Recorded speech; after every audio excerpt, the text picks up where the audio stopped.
It's not the hardest thing to do. How can I question you? Throw my life into the fray. Let go and live my life your way. Make these changes, make me strong. Lean to His grace to guide you on. Lord, I say from bend and kneel, do what you ask of me.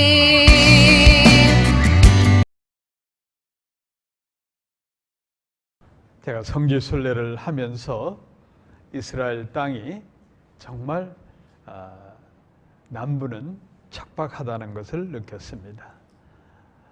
이스라엘 땅은 석회질이 많아서 비가 오지 않으면 땅이 아주 콘크리트처럼 딱딱하게 굳어집니다. 그래서 예수님께서 모래 위에 세운 집, 이런 말씀이 모래가 아니고 이 땅이 평소에는 돌처럼 딱딱하니까 사람들이 모르고 그 위에 집을 지을 만큼 그런 땅입니다. 그래서 비가 내려야 농사를 짓는 그런 땅입니다. 비가 내려야 땅이 부드럽게 되고 씨앗을 파종하고 농사를 지을 수가 있습니다. 그래서 성경 시편이나 성경 말씀에 나오는 대로 그야말로 비가 제때에 잘 내려줘야 농사를 짓습니다. 농부가 아무리 땀 흘리고 열심히 일을 해도 때에 따라 비가 내려주지 않으면 농사는 폐농이 되고 마는 겁니다. 야고보서 5장 7절에 보면 길이 참으라.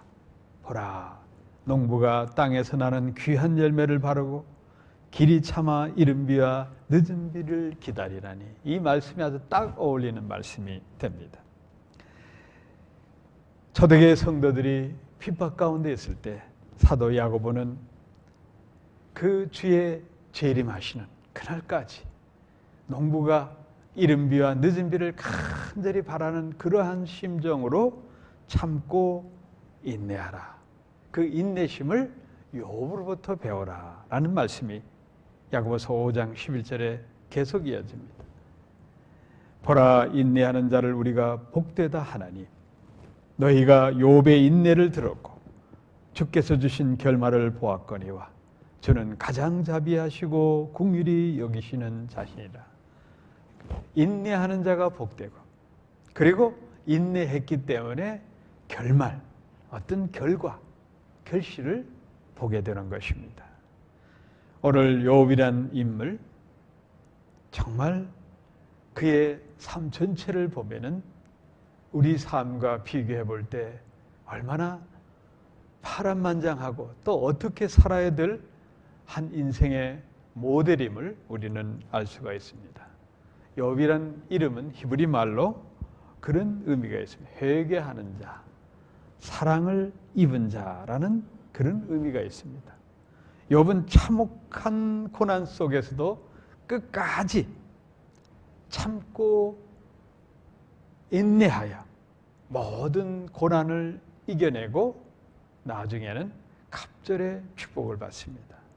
오늘 제가 여러분들께 드리고자 하는 설교의 주제가 바로 욥의 삶을 통해서 고난이 우리에게 주는 유익에 대해서 말씀드리고자 합니다. 고난을 이겨내고 최후 승리를 거둔 이 욥 한 개인의 이야기는 그 삶 속에 하나님의 오묘한 섭리가 다 담겨져 있습니다. 욥기는 동생을 막론하고 인생사에서 당하는 고난에 있어 가장 최고의 고전으로 뽑힐 수 있는 그런 책입니다. 총 42장으로 성경이 편제되어 있는데 우리가 욥기, 시편, 잠언, 그리고 아가서 이렇게 해서 우리가 시가 문학이라고 성경을 이렇게 신학적으로 표현합니다. 이 시가 문학의 두 번째로 긴 분량인 시편 다음으로 가장 긴 분량이지만 더 중요한 것은 모든 시가 문학의 맨 먼저 이 욥기를 성경 편집자들이 우리 기독교 역사에서 편집하게 된 이유가 있습니다. 욥이란 한 개인의 삶을 통해서 하나님이 믿음의 백성들을 향해서 전하시고자 하는 메시지가 있기 때문입니다. 욥기 전체 내용을 보면은 1장에서 37장까지 세 친구들과 나중에 엘리후라는 친구가 와서 고난에 대한 이야기를 계속 서로 주고받는 그러한 내용으로 이어져 갑니다. 그리고 38장부터 42장까지에서는 하나님이 직접 아련하셔가지고 그 욥의 세 친구와 욥에게 하나님께서 따끔한 충고를 해주시는 그러한 말씀이 나옵니다. 그리고 오늘 욥기의 전체적인 결론의 말씀이 우리가 읽은 욥기 42장 1절에서 6절에 아주 잘 정리되어 있습니다. 욥의 친구들, 세 친구가 나오는데 이 사람들은 엘리바스, 빌닷, 소발이라는 친구가 나옵니다. 이 친구들은 욥을 잘 알았을 겁니다. 왜냐하면 욥은 성경에 기록된 대로 동방의 최고 부자였다고 기록이 되어 있어요. 그러니까 욥이라는 인물은 많은 사람들에게 알려졌고 아마도 이 세 친구도 욥 버금갈 정도로 아주 부자들이 아니었나 하는 추측이 됩니다. 이 욥이 하루아침에 인생이 완전히 몰락했다는 소식을 듣고 세 친구가 찾아왔어요. 와보니 그 많던 재산은 다 날아가 버리고 사랑스러운 욥의 10 자녀들도 다 죽어버리고 이제 욥이란 한 인물 몸뚱이만 남았는데 그 몸이라는 게 악청이 나서 문둥병자처럼 그냥 온몸에 그냥 부스럼이 나고 너무 가려우니까 욥이 기와장으로 그 악청을 긁고 있는 모습을 보고 친구들이 위로하러 왔는데 어떤 말로 위로해 줄지 그 몰골이 너무 흉악해서 일주일 내내 아무 말도 꺼내지 못하고 휴 하고 그냥 한숨만 짓고 있었던 겁니다. 그러한 친구들을 보고 욥이 먼저 입을 열어 말을 합니다. 욥기 3장 11절에 보면 자기 생일을 저주하는 말이 나옵니다. 어찌하여 내가 태어나서 태에서 죽어나오지 아니하였던가? 어찌하여 내 어미가 나를 낳을 때에 내가 숨기지 아니하였던가? 그러니까 차라리 이 세상에 태어나지 않았으면은 좋았을 걸 이렇게 욥이 고백합니다. 그러자 친구들이 그때부터 할 말이 많은지 이렇게 얘기합니다. 나의 불법과 죄가 얼마나 많으니 이 친구들이 너의 혹시 욥을 향해서 죄를 짓지 않았나 생각해 보라고 말했을 때 욥이 거기에 대해서 이렇게 대답합니다. 나의 불법과 죄가 얼마나 많으니까 나의 허물과 죄를 내게 알게 하옵소서. 자기가 고난당하는 게 죄 때문에 고난당하는 게 아닌가라고 생각해서 하나님 앞에 고백하는 겁니다. 그러자 수아 사람 빌다가 아주 고상한 시인처럼 이렇게 또 말을 합니다. 악인의 빛은 꺼지고 그 불꽃은 빛나지 않을 것이요. 그러니까 차마 욥을 대해서 직설적으로 얘기 못하고 돌려서 악한 행실로 인해서 그야말로 암흑한 인생으로 떨어졌다. 이렇게 충고를 해주자 욥이 그때서는 이 속에서 울러오는 우라를 참지 못한 거예요. 이 친구들이 위로해 주기보다는 자기 마음을 찌르는 상처 주는 말을 하기에 욥이 이렇게 말합니다. 너희가 10번이나 나를 꾸짖고 나를 학대하고도 부끄러워 아니하는구나. 이렇게 말하는 욥의 심정은 너희들은 뭐가 그렇게 의롭다고, 너희들은 얼마나 경건하게 그리고 하나님 앞에 죄 짓지 않고 잘 살았다고 나에게 이렇게 마음에 숨겨주는 말만 하느냐라고 말하는 겁니다. 그리고 욥기 19장 17절에 보면은 욥은 계속해서 자기 속상한 마음을 토로합니다. 내 숨을 내 아내가 싫어하며 내 동포들도 혐하는구나. 이 혐한다는 말은 그 멸시한다는 거예요. 그러니까 자기 아내는 이런 몰골로 있는 자신을 바라보고 그냥 처음에 욥이 고난당할 때 욥의 아내가 뭐라고 했어요? 당신이 믿는 그 하나님을 저주하고 죽어버리라고 했잖아요. 그러니까 이렇게 몰골이 흉악한 이 문둥병자처럼 이 다 썩어가는 몰골로 숨을 깔딱깔딱 쉬고 있는 것, 그것 자체를 욥의 아내는 꼴보기 싫어한다. 그리고 자기 일가 친척들이 나를 멸시한다. 이런 고백입니다. 자, 여러분 한번 생각해 보시기 바랍니다. 내가 욥의 이치에 대해 있다고 하면은 여러분 얼마나 고통스럽습니까? 사랑스러운 아내가 위로해 주지는 못할 망정, 아이고 저 인간 나가 죽어버렸으면 좋겠다. 그래 하고 일가 친척들이 그냥 멸시하고 친구들이란 자들이 찾아와서 위로해 주는 말을 그 자체 속에 뼈 있는 상처 있는 그런 말만, 너 죄 있나? 죄 짓어서 이런 벌 받지 않나? 이런 얘기를 하고 있다고 하면은 여러분 얼마나 고통스럽겠습니까?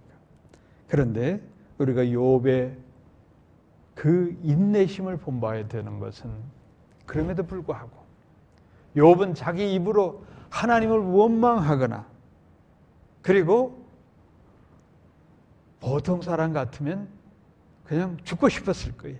마누라도 나가 죽으라고 할 정도인데 죽고 싶지 않겠어요. 그런데 욥은 하나님의 영광을 가리지 않기 위해서 그 모든 고난과 고통을 참아낸 겁니다. 영혼육의 고통을 다 참아낸 사람. 그 욥을 우리는 그래서 신약 성경 기자들이 욥의 인내를 배우라는 말씀이 그래서 나오는 겁니다. 이 세상에는 수많은 사람들이 인생살이를 하고 있습니다. 그래서 제가 볼 때는 크게 두 부류로 나눌 수 있다고 저는 생각해요. 이렇게 살아가는 인생살이에 두 부류로 살아갑니다. 한 부류는 세상을 원망하고 사는 사람, 또 한 부류는 모든 일에 감사하고 사는 사람. 저는 두 부류라고 봅니다. 신앙적 관점에서 보면은 하나님을 경외하는 사람, 그리고 하나님을 원망하고 사는 사람. 그래서 오늘 욥이라는 인물은 절대 하나님을 원망하고 남을 원망하지 않았어요. 우리는 기억해야 됩니다. 우리가 무엇을 아느냐 모르느냐 문제도 아니고, 부자냐 가난뱅이냐 하는 처지도 문제가 아니고, 권세와 명예가 있느냐 없느냐 그런 문제가 인생살이의 중요한 주제가 되는 게 아닙니다. 우리 믿는 자들에게 있어서는 가장 중요한 것은 하나님이 나를 향하여 어떻게 살아가라고 말씀하시는 하나님의 음성을 듣는 게 매우 매우 중요합니다. 욥은 고난 속에서도 하나님의 뜻, 하나님의 예정하신 섭리, 그것을 찾아서 길고 긴 고난의 터널을 빠져나가고 있는 겁니다. 그게 욥기서의 욥의 삶의 전체적인 그림인 겁니다. 욥이 길고 긴 터널을 빠져나가기 직전에 인생살이라는 것은 하나님의 예정하심에 있다. 이것을 깨달은 겁니다. 그게 오늘 본문 말씀입니다. 나는 티끌처럼 작은 존재이고 하나님은 위대하시다. 살아계신 하나님은 지금 이 순간에도 내 영혼뿐만 아니라 온 우주 만물을 운행하신다. 이 진리를 욥이 깨달았던 겁니다. 내가 당하는 인생의 고난에 대해 알려고 하는 그 자체, 자기 친구들이 와서 위로하면서 인생이 어떻고 고난이 어떻고 이런저런 얘기하는 그 말들 자체가 어리석은 것들이다. 그저 전능하신 하나님을 단순하게 믿고 의지하고 그 하나님께 인생을 맡기고 사는 게, 그게 깨달은 진리다 이겁니다. 그러면서 욥기는 대단원의 막을 내립니다. 욥기 전체를 보면은 친구들이 욥과 변론하는 주제가 하나님의 이치가 이렇고 고난이란 이렇고 자기들 나름대로 예용을 쭉 나열합니다. 한번 욥기서 여러분 읽어보세요. 그 세 친구와 엘리후가 얘기하는 말이 하나도 틀리지 않아. 우리가 공감하는 내용이 너무너무 많습니다. 어쩌면 우리 일상생활에 필요한 지혜의 말씀이 되는, 그래서 욥기서는 그래서 지혜 써도 되는 겁니다. 그런데 욥이 이 고난을 통해서 깨달은 것은 뭐냐? 우리가 생각하는 이치가 바르고 옳고 한 그런 내용을 초월해서 내가 옳고 그르고 맞다 틀리다 이런저런 이야기한 것들이 하나님 앞에서는 참으로 어리석고 무지한 말에 불과하다는 겁니다. 그리고 이 욥이 깨달은 것은 하나님은 위대하시다, 전능하시다. 내가 옳고 그르고 판단이 좋고 나쁘고 그런 것을 초월한 전능하신 하나님, 그 하나님을 믿고 의지하고 그 하나님께 맡기고 사는 것, 이게 인생의 길이다. 이거를 깨달았던 겁니다. 그래서 그동안 욥이 친구들과 너희들 그런 어리석은 말 하지 말라고 비난도 하고 또 때로는 논쟁도 하고 그러한 것들 자체에 대해서 하나님의 위대하심을, 하나님을 만나고 난 후에는 그가 회개하는 겁니다. 이제는 눈으로 주를 배움나이다. 본문 욥기 42장 5절 말씀. 이 말씀에 욥의 고백은 내가 이 고난을 통해서 영적인 눈을 뜨게 됐습니다. 주님의 섭리를 제대로 알게 되었습니다. 왜 제가 그동안 고난을 당해야만 합니까? 라고 하나님 앞에 부르짖은 그 자체가 너무너무 어리석었습니다. 이 고백입니다. 그리고 본문에 보면은 스스로 하나다라고 이렇게 고백을 하는데, 좀 우리말로는 스스로 한탄하다라는 말이 더 적합한 번역이라고 저는 생각합니다. 영어로 despise myself. 왜 그동안 내가 바보 같은 짓을 했을까? 너무 한심스럽다. 하나님을 만나고 나니까 내가 왜 그동안 고난을 당해야 됩니까? 라고 하나님 앞에 몸부림치면서 이런저런 고백을 하고 친구들과 논쟁하고 한 모든 것들이 이제와 생각하니 하나님 앞에 참으로 어리석은 짓이었습니다. 그 헛된 짓을 내가 왜 했습니까? 그냥 다 덮어두고 하나님 예정하셨다. 하나님 내 인생을 이끌고 계신다. 하나님께서 결말을 주신다. 이렇게 믿음으로 그냥 단순하게 믿고 살아갈 것을 왜 그렇게 그동안 몸부림치면서 친구들과 논쟁하고 고민하며 또 이런저런 말을 했는지 참 어리석다. 그래서 저는 이제는 회개합니다. 이렇게 고백을 하는 겁니다. 이제는 내 생각, 내 의지 다 내려놓습니다. 그냥 주님의 말씀에 순종하겠습니다. 이게 욥기의 대단원의 막이 내리는 말씀이에요. 욥이 깨달은 것은 하나님의 섭리는 고난 주시는 그 자체도 한 가지 중요한 이유가 있었다. 이걸 깨달은 겁니다. 그게 뭐냐?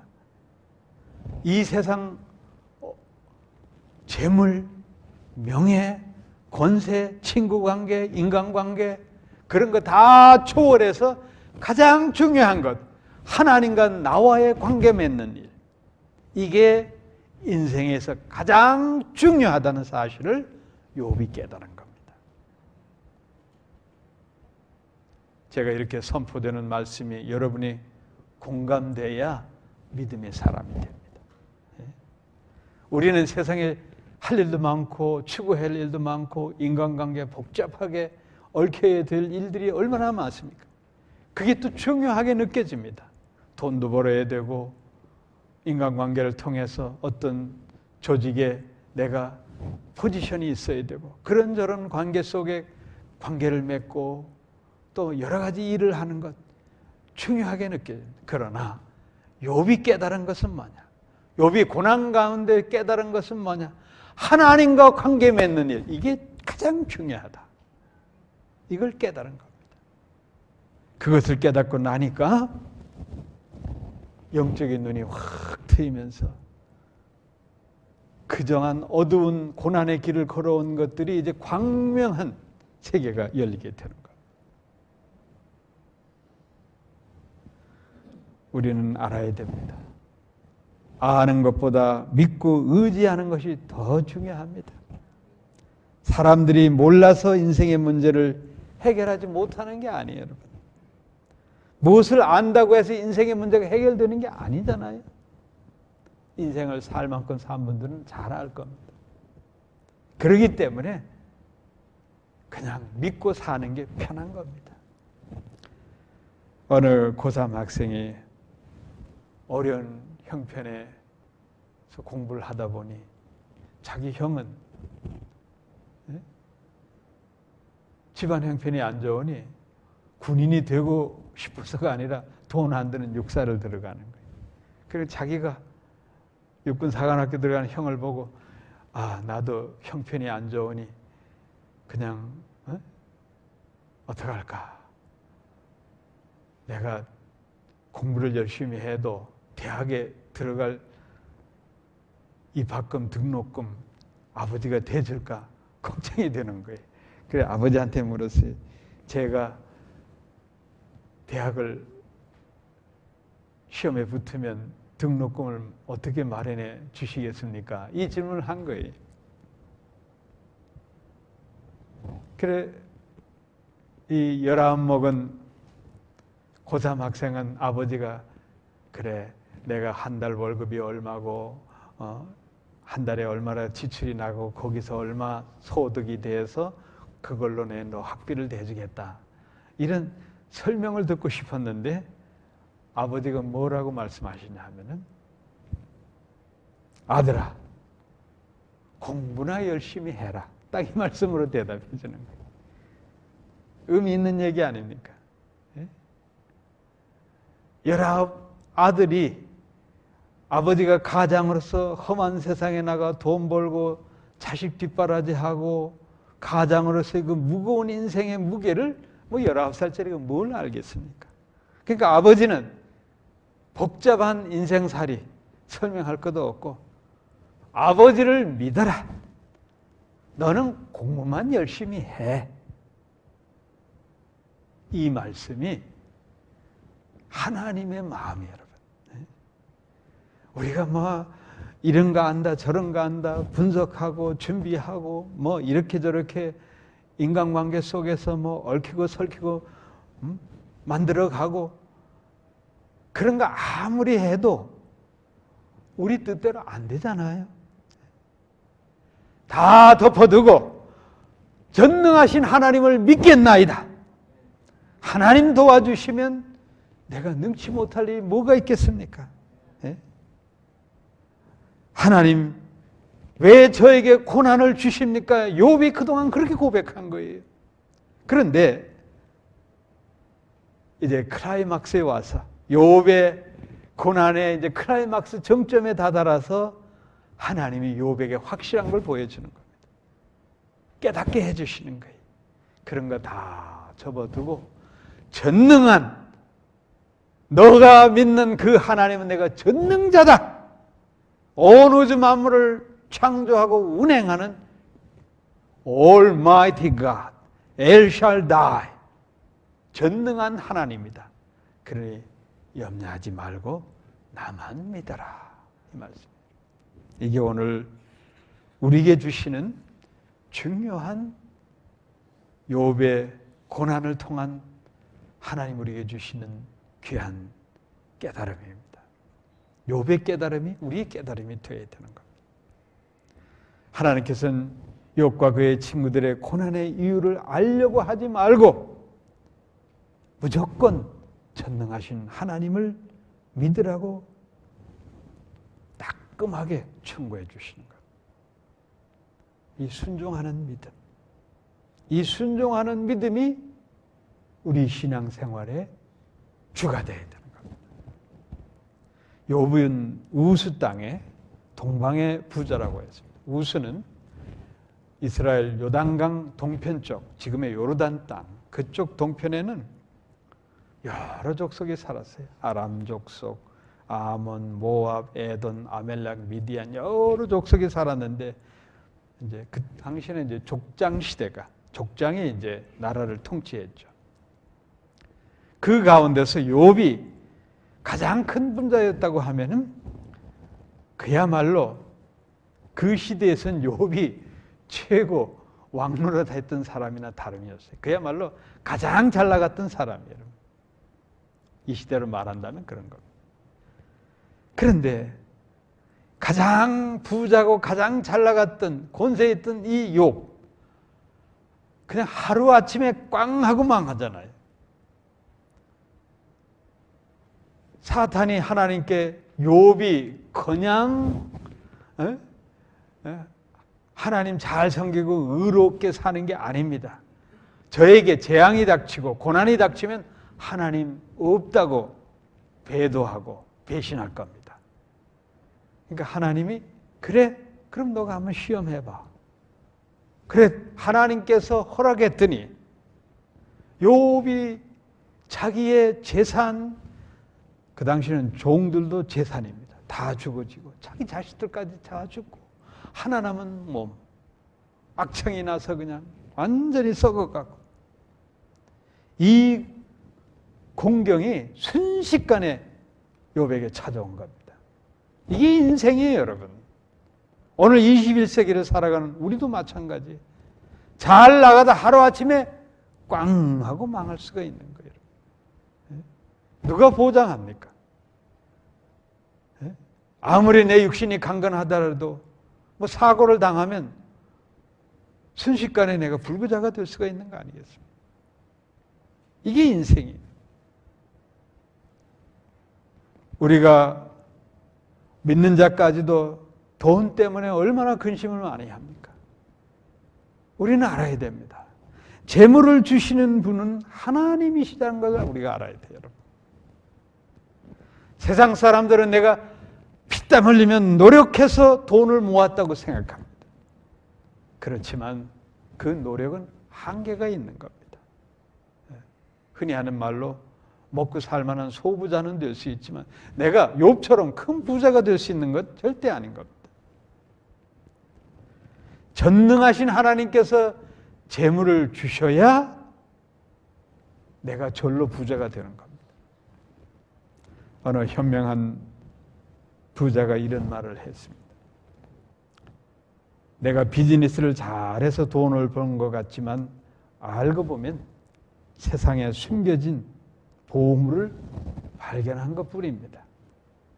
내가 성공한 비즈니스맨이 된 것처럼 보이나 실상은 하나님께서 은밀한 곳에 숨겨진 보물을 찾도록 내게 기회를 주신 것뿐입니다. 누구나 그 기회를 잡으면 부자가 됩니다. 은유적으로 말한 거지만 여러분, 내가 비즈니스 아이디어 창출하고 뭐 잘 만들어 가지고 부자가 됐다, 그게 아니라는 겁니다. 내가 잘 몰랐는데 하나님께서 요걸 하면은 축복을 주신다, 자기를 이렇게 이끌어 주셔서 그 일을 했더니 그냥 부자가 된 거예요, 여러분. 부자는 이렇게 되는 겁니다.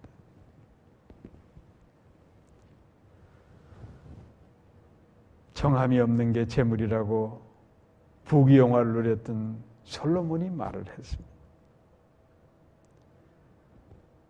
인생의 고난도 우리가 당할 때는 길게 느껴지지만 계속되는 게 아닙니다. 그 과정의 한순간을 지나면 고난도 이기게 되는 겁니다. 중요한 것은 어떠한 환경에 처하든지, 특별히 고난에 처했을 때 하나님의 마음을 알게 된다고 하면은 그야말로 이것은 이 세상 어떤 재물이나 명예나 권세보다도 소중한 보물을 내 손에 넣는 겁니다.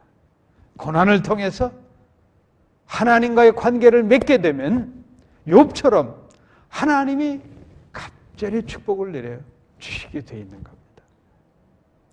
욥은 하나님의 섭리를 깨닫고 나서 자신의 비참한 처지를 비난하고 험담했던 친구들을 도리어 저들의 무지한 죄를 용서해 달라고 기도했습니다. 그때 그 기도를 들으시고 하나님께서 욥에게 갑절의 복을 내려주시는 거예요. 욥기 42장 10절에 보면 이렇게 기록이 되어 있습니다. 여호와께서 욥의 공경을 돌이키시고 욥에게 그 전 소유보다 갑절이나 주시니라. 욥이 친구들을 위해서 중보기도 하고 난 후에 욥이 갑절의 축복을 받게 되는 거예요. 그들을 용서하고 화해했을 때 여기 보면 돌이키고라고 우리말 성경에 번역했지만 그 뜻은 돌이키다는 히브리말 슈브라는 것은 원상태로 되돌려 놓다는 뜻이에요. 그런데 하나님은 욥이 지옥 같은 생활을 거치게 하고 원상태로 되돌려 놓으시고 거기에 곱하기 1을 해주시는 거예요. 갑절의 축복을 내려주시는 거예요. 재물은 갑절로 들어왔어요. 그래서 아들 7, 딸 3을 잃었잖아요. 그리고 다시 욥이 아들 7, 딸 3을 얻게 돼요. 그러니까 숫자적으로 보면은 10명이지만 엄밀히 말하면 20명이죠. 자기 자식이. 그러니까 이 잃어버렸던 아들 7, 사랑스러운 딸 3 다시 두게 되는 거예요. 그런데 재미있는 것은 욥이 왜 자식들로부터 갑절의 축복을 받았는가 하면은 우리 욥기 42장 후반부를 쭉 읽어보면은 그 욥의 아들들이 산업이 풍부해졌다고 그래. 그것은 뭐냐? 죽은 자녀 아들들보다 더 자기처럼 부자가 됐다는 뜻이에요. 잘 살게 됐다는 거예요. 그리고 전에 죽은 자녀들을 보면은 그야말로 연애를 즐기고 혹시라도 죄를 질까 봐 욥이 하나님 앞에 번제를 드리고 이런 걸 보면은 새로 태어난 자녀들은 아주 그냥 효자 효녀들이 아닐까. 믿음 좋은 그런 자녀로 줬어. 그러니까 실질적으로는 자녀들을 열을 다시 얻었 원상태인 것 같아도 내용적으로 보면 갑절의 축복의 자녀를 얻었다라고 볼 수 있어요. 근데 하나 재미있는 것은 욥이 다 더블로 갑절로 복을 받았는데 아내는 더블로 안 받으셨어. 아주 신기해요. 이 욥의 아내가 어떤 여자입니까? 욥이 공경에 처했을 때 아이고 꼴보기 싫으니 당신이 믿는 하나님 저주하고 나가서 확 죽으시오. 이렇게 악다구리를 서슴지 않던 그런 악처 아니에요. 그런데 하나님은 이 악처 욥의 아내를 버리지 않게 하시고 그 여인 그대로 소유케 해서 금실 좋게 만들어서 10명의 자녀를 다시 주도록 다시 얻도록 그렇게 하셨어요. 여기에 하나님의 오묘한 섭리가 있는 것 같아요, 여러분. 하나님은 이렇게 가정을 단단히 세우는 축복. 그래서 알고 보면 욥이 가장 복받은 것은 뭐냐? 가정을 회복시킨 복이라고 저는 생각합니다. 보통 남자 같으면 그 여자 내쳐버릴 거 아니에요. 그런데 하나님은 그 악처인 욥의 아내와 살게 해서 10명의 자녀를 새로 두고 새롭게 가정을 회복시켜서 행복 동산으로 만들어져요. 이게 욥의 갑절의 축복 중에 가장 큰 복이 아닌가 생각이 됩니다. 19세기의 욥이라고 불리는 호레시오 스페포드라는 분이 있습니다. 이분은 뉴욕에서 태어나서 변호사가 되고 또 사업 수완이 뛰어나서 당시 아주 유명한 로펌을 세워서 돈도 많이 벌었던 사람입니다. 교회 장로로서, 가정에 충실한 가장으로서, 그리고 당시에 전 세계적인 부흥사 D.L. 무디와 함께 전도 집회에 아주 그냥 여러모로 협력했던 대표적인 사람이었습니다. 그런 그에게 예기치 않는 시련이 닥쳐왔습니다. 딸을 열어뒀는데 어렵게 얻은 아들, 애지중지하게 아들을 키웠습니다. 그래서 자기 이름을 따서 호레시오 스페포드 주니어라는 이름으로 자기 아들을 키웠는데 4살 때 열병으로 죽게 됩니다. 마음에 큰 상처가 있습니다. 그런데 그 다음에 1872년 그 유명한 시카고 대화재가 나면서 자기 집, 자기가 투자했던 건물 이런 게 몽땅 다 타버린 거예요. 졸지에 그야말로 욥처럼 자기 집과 재산이 그냥 잿더미가 되고 만 거예요.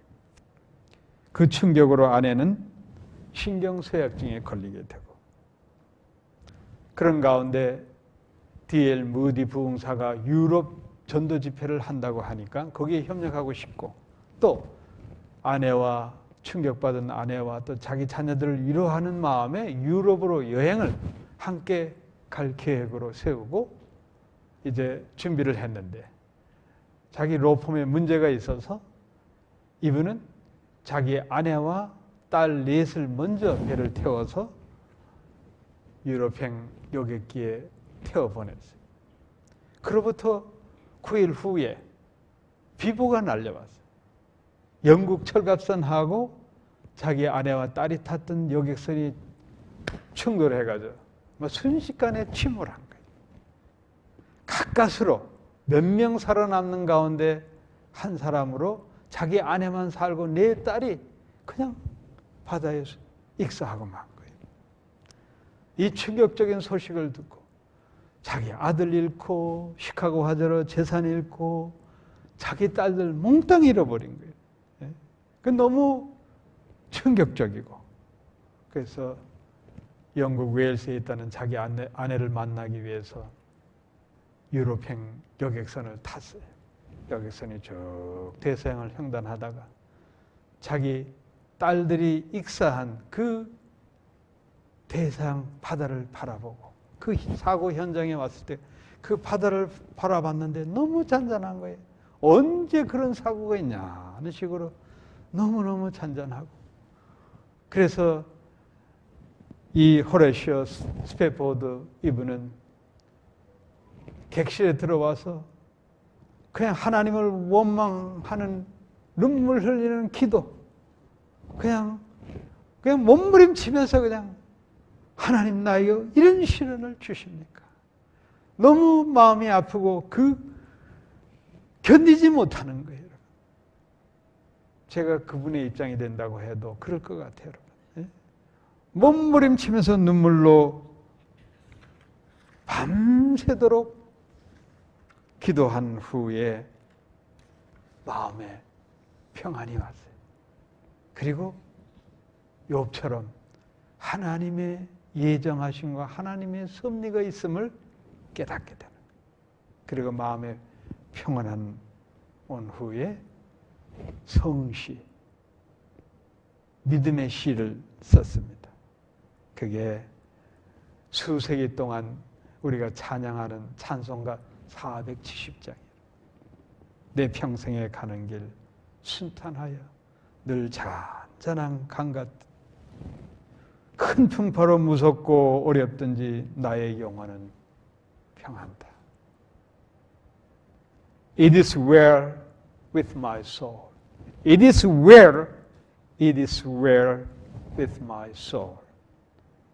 너무 아름다운 시가 찬송가로 편집된 후에 오늘날까지 우리가 즐겨 부릅니다. 후에 아내와 자식을 얻고 이분은 자기 잃어버린 자식들을 생각해가지고 그 당시에 19세기에 예루살렘에 가서 거기 여러 종족이 모여 살았습니다. 그 집 잃고 부모 잃은 어린 고아들, 그 아동보호센터를 만들었어요. 그 아동보호센터가 오늘까지 이어지면서 매년 3만 명의 어린 잃어버린 아이들, 부모를 잃어버린 아이들, 그들을 돌봐주는 그런 세계적인 아동보호센터가 지금도 운영해. 그의 이름을 따서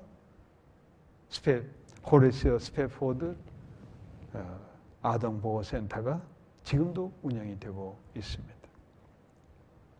사랑하는 성도 여러분, 주님께서 우리에게 고난을 주실 때는 거기에 어떤 섭리가 있습니다. 애매한 고난, 예기치 않은 고난, 억울한 고난, 이런 고난들이 어찌 욥에게만 일어나겠습니까?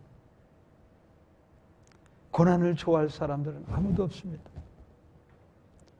인간적으로 생각하면 욥의 친구들처럼 고난에는 이유가 있다고 논쟁을 합니다.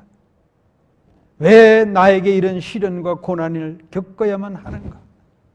하나님께 질문하고 사람들을 여러분 논쟁할지 몰라도 여기서 분명한 것, 욥이 깨달은 진리는 그 고난을 통해서 엘샤다이, Almighty God, 전능하신 하나님, 그 하나님을 만나게 되는 겁니다. 과거에 관계치 못했던 그 하나님을 굳게 만나서 새로운 길을 열어가게 됩니다. 욥기 전체를 보면은 하나님께서 고난은 이런 것이다 라고 확실하게 간단명료하게 답은 주시지 않습니다. 그러나 그 우문현답식으로 하나님은, 나는 오늘 욥이 고백한 대로 하나님은 전능하신 하나님이시다, 그 하나님을 알게 되는 겁니다. 애매한 고난, 억울한 고난, 욥의 고난 전체의 삶 속에는 예수 그리스도의 십자가 구속의 사건이 담겨져 있는 겁니다. 하나님은 욥기를 통해서 우리에게 예수 그리스도, 만 백성의 죄를 지고 죄 없으신 하나님의 아들 주 예수님이 십자가의 고난의 길을 가는 것을 미리 예고해 주시는 겁니다. 예수 그리스도의 십자가 사건은 오직 믿음으로만 이해가 됩니다. 논리적으로, 이성적으로 이해될 사건이 아닌 겁니다. 여기서 우리는 주목해야 됩니다. 나의 생각, 나의 의지, 나의 지혜와 경륜, 그런 것들로 하나님을 이해하려고 하지 마십시오. 그렇게 생각했다면 여러분 이제는 회개해야 됩니다. 모든 것 내려놓고 오직 주 예수 그리스도의 십자가만 꽉 잡아야 됩니다. 내게 고난이 당했다고 합니다. 그리고 이 공경을 벗어나기 위해서 주 예수의 이름을 부르십시오. 그리하면 전능하신 하나님께서 욥처럼 여러분들에게 갑절의 축복을 내려 주실 것입니다.